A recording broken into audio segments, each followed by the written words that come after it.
Kisah pemuda kaya, anak bos besar, pemilik 73 perusahaan, yang menjadi cleaning service. Episode spesial, Hari Raya Lebaran. Bagian kedua, Kenshin yang saat ini kerja di rumahnya Kaori. Ia yang memasang gorden jendela. Di pagi itu mendengar pembicaraan. Mbak Kaori ini, akan dikenalkan pria pengusaha. Anak teman ayahnya. Waktu itu Kenshin biasa saja. Ia melanjutkan kerjanya, dan jam pun berganti. Setelah melakukan pekerjaan itu, Kenshin pun beralih ke yang lain. Bersama Iwan ia memotong rumput-rumput yang ada di halaman depan rumah. Kaori masih memperhatikan. Kemudian Iwan bilang, "Ini udah selesai Mbak, yang mana lagi yang dikerjakan?" Memang rumahnya Kaori, yang besar itu hampir tak ada kotoran yang berarti. Tapi karena besok ada acara silaturahmi, Kaori dan mamanya pun berhati-hati, agar di setiap sudut rumah ini nampak bersih dan indah. Kemudian Kaori bilang, "Mas Iwan bisa mengecat tembok ya?" "Nggak banyak kok, cuman sedikit aja." Si Iwan pun menjawab, "Oh kalau itu sangat bisa Mbak. Terus bagian mana yang harus dicat ya?" Kaori pun bilang, "Bagian depan ini Mas. Dan juga sedikit ada di ruang tamu." Lalu Iwan bertanya, "Terus catnya sudah ada ya Mbak?" Kaori menjawab, "Belum ada Mas. Tolong belikan sekalian bisa ya? Tadi kan di luar gerbang Masnya lihat ada toko bangunan ya? Mungkin di situ ada." Si Iwan menyahut, "Baik Mbak, saya belikan aja." Kemudian Kaori memberikan uang ke Iwan. Lantas Iwan pun bilang, "Ken aku yang beli aja ya. Lu tunggu di sini. Tempatnya dekat nggak jauh." Kenshin pun mengiyakan. Lalu berangkatlah Iwan. Ayahnya Kaori sendiri sedang sibuk dengan pekerjaan rumah. Laporan-laporan perusahaan yang kini diperiksa di laptopnya. Kenshin yang sendiri lagi menunggu Iwan. Ia pun dihampiri Kaori. Kaori itu bertanya, "Maaf ya Mas. Mas Kenshin ini dulu sekolah terakhirnya apa ya?" Kenshin pun menjawab, "Saya lulusan sekolah menengah atas Mbak." Lalu Kaori menyahut, "Oh gitu ya. Saya kira lebih tinggi lagi." Kemudian Kenshin ganti bertanya, "Apa ada pekerjaan lain ya Mbak? Nggak enak kalau diam saja di sini." Kaori pun menjawabnya, "Itu aja Mas, ganti kelambu jendela di kamar. Tempatnya nggak naik kayak di ruang tamu." Kenshin pun mengiyakan. Lalu ia berdiri menuju tempat yang ditunjukkan Kaori. Kenshin itu mengikuti dari belakang. Lalu sampailah pada ruang kamar yang ditunjuk Kaori. "Ini Mas kamar saya. Silahkan masuk. Aku tak mengambil kain yang baru." Namun Kenshin ragu-ragu. Ia lantas bicara lain. Kenshin bertanya ke Kaori, "Maaf sebelumnya Mbak, kalau masuk kamar Mbaknya ini, nggak jadi aja ya Mbak?" Kaori pun lalu bilang, "Emang ada apa Mas? Kok nggak mau masuk ke dalam?" Kenshin menyahut, "Oh itu Mbak, maaf sebelumnya.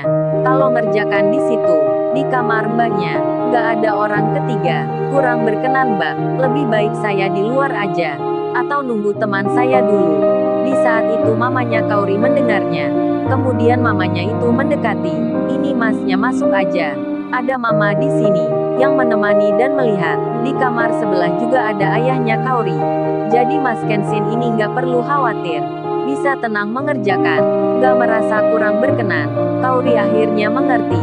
Namun ia tak menyadari tanda bahwasannya mamanya itu tak sengaja bilang ke Kenshin, "Ada mama di sini." Kemudian masuklah Kenshin ke kamarnya Kaori untuk memasang kain yang baru. Di jendela kaca itu, tak lama berselang, pekerjaan itu selesai. Mereka pun keluar. Iwan pun datang. Dimulailah pekerjaan itu. Mengecat dinding rumah. Kenshin langsung membantunya dengan menuangkan cat tersebut ke wadah plastik yang disiapkan Iwan.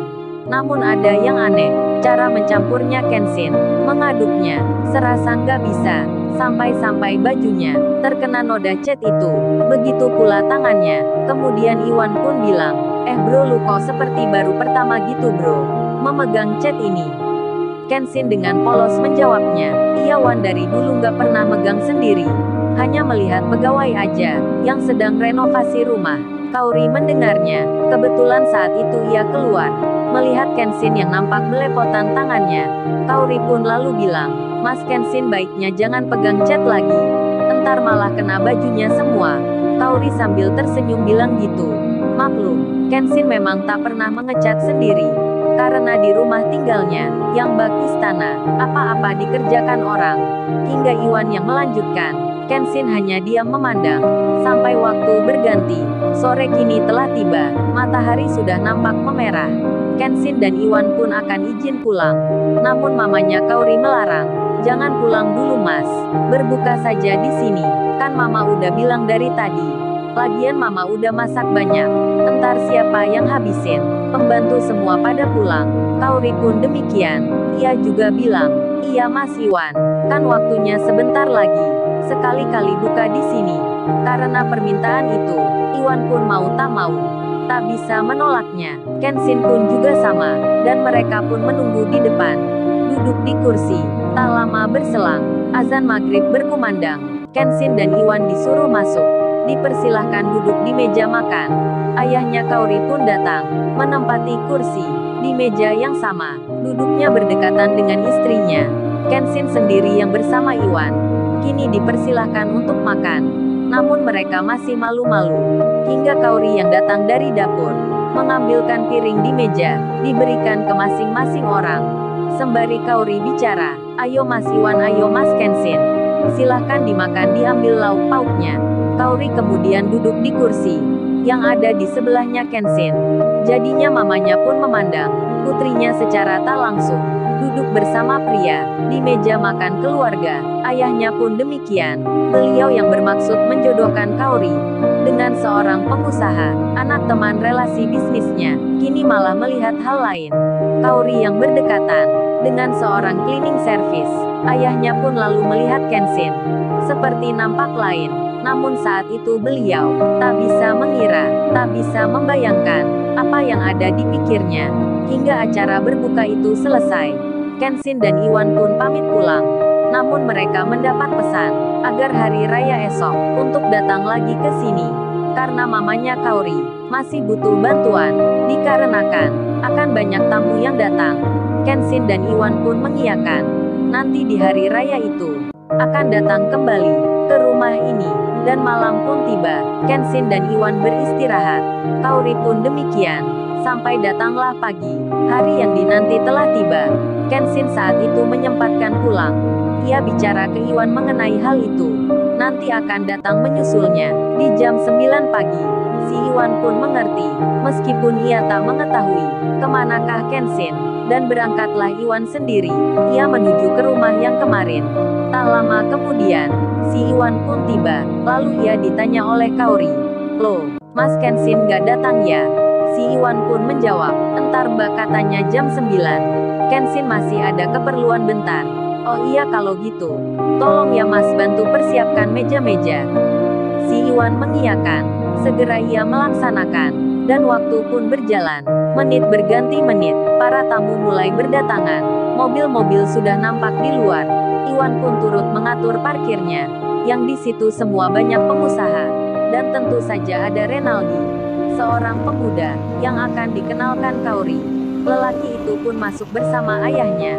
Pak Henry menyambutnya dengan sukacita. Iwan yang ada di luar itu, ia pun masuk lagi ke dalam, membantu-bantu di dapur. Tak lama kemudian Kenshin pun datang. Ia mengenakan pakaian biasa, terlihat hanya berjalan saja, tanpa naik motor ataupun lainnya. Kaori yang melihatnya, segera mempersilahkan masuk. Mari Mas Kenshin, minta tolong bantu bawa minuman ya. Lagi banyak tamu ini. Kenshin pun segera mengiyakan. Ia masuk ke dalam, bertemu dengan Iwan. Kemudian ia keluar, membawa makanan dan minuman, mengantarkan ke tamu-tamu. Di saat itu Kaori dipanggil ayahnya untuk mendekat. Kemudian ayahnya bilang, ini Kaori Renaldi, yang ayah bicarakan kemarin. Kenalin nih Kaori. Renaldi pun mengulurkan tangannya sambil tersenyum. Ia pun bilang, hai Kaori, senang bertemu kamu. Ternyata kamu lebih cantik dari yang dibayangkan. Di saat itu Kenshin ada di antara mereka. Kenshin itu akan memberikan minuman ke Renaldi yang baru menyapa Kaori. Kenshin itu berucap, ini mas minumannya. Hingga ayahnya Kaori bilang, mas kamu jangan gitu. Yang sopan kalau ada orang bicara. Jangan mengganggu seperti ini. Kaori melihat ayahnya marah ke Kenshin. Begitu pula Renaldi yang ikut-ikutan. Kenshin lalu bilang, iya pak, maaf saya mengganggu. Di saat Kenshin yang kena marah, Malah ada orang yang sedang memperhatikan. Karena di sini banyak pengusaha. Orang itu seperti mengenal. Lalu ia bicara ke temannya. Pak David, coba perhatikan pemuda itu. Kayaknya mirip sekali dengan tuan muda, putra bos besar.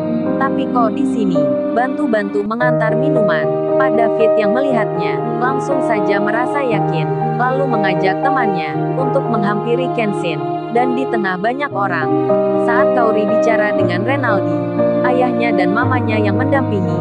Tiba-tiba mereka dikejutkan oleh 3 orang di ruang tamu yang menghampiri Kenshin, sembari menyapa, menaruh hormat, merundukkan badannya. Ketiga orang itu memanggil dengan sebutan, "Selamat pagi Tuan Muda. Maaf kami baru mengerti, Tuan Muda yang ada di sini."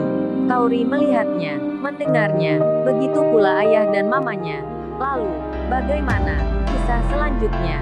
Subscribe channel ini untuk episode